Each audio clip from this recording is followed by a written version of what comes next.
ওয়াসাকাতুর রাব্বি ফি সাকাতিল ওয়ালিদাইনি, মা বাবাকে খুশি করা মানে আল্লাহকে খুশি করা। সুবহানাল্লাহ বলবেন না? আর মা বাবাকে কষ্ট দেওয়া মানে আল্লাহকে কষ্ট দেওয়া। নাউজুবিল্লাহ বলেন। এখন মা বাবাকে খুশি করবেন না কষ্ট দিবেন? খুশি করব। রাজি আছি তো ইনশাআল্লাহ? এক ব্যক্তি নবীজির কাছে এসেছে, নবীজির কাছে এসে বলতেছি, ইয়া রাসূলুল্লাহ, মনোযোগ দেন, আমার দিকে তাকান, আপনাদের কষ্ট হচ্ছে না তো?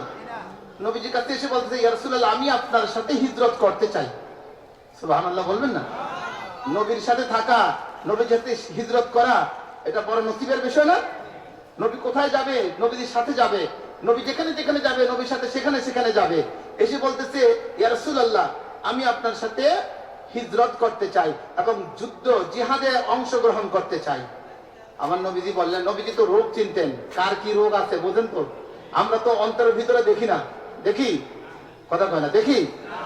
আমার রাসূল শুধু অন্তরের ভিতরে নয়, জমিনের উপরেও দেখে, জমিনের নিচেও দেখে, মাটির উপরেও দেখে, মাটির নিচেও দেখে, সামনেও দেখে, পিছনেও দেখে, কাছেও দেখে, দূরেও দেখে, মানুষের বাইরেও দেখে, ভিতরেও দেখে।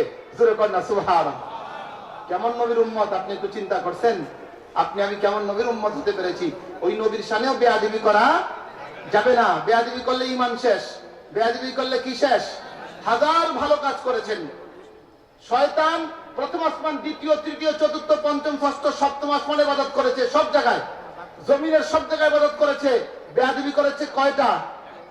একটা বেয়াদবি করেছে নবীর শানে।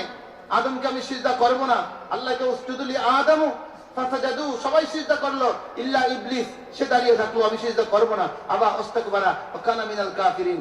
তা এত করে কি হয়ে গেল? সে কাফের হয়ে গেল। জোরে কর না নাউযুবিল্লাহ। তা আপনিও মনে করেন সব ভালো কাজ করলেন, সারা জীবনে ইবাদত করেছেন, তাহাজ্জুদ করেছেন, নামাজ কাজা হয় নাই, কিন্তু আস্তে করে নবীর শানে একটা বেয়াদবি করেছেন। কয়টা? একটা বেয়াদবি করেছেন। এরকম হুজুর বাংলাদেশে আছে না নাই?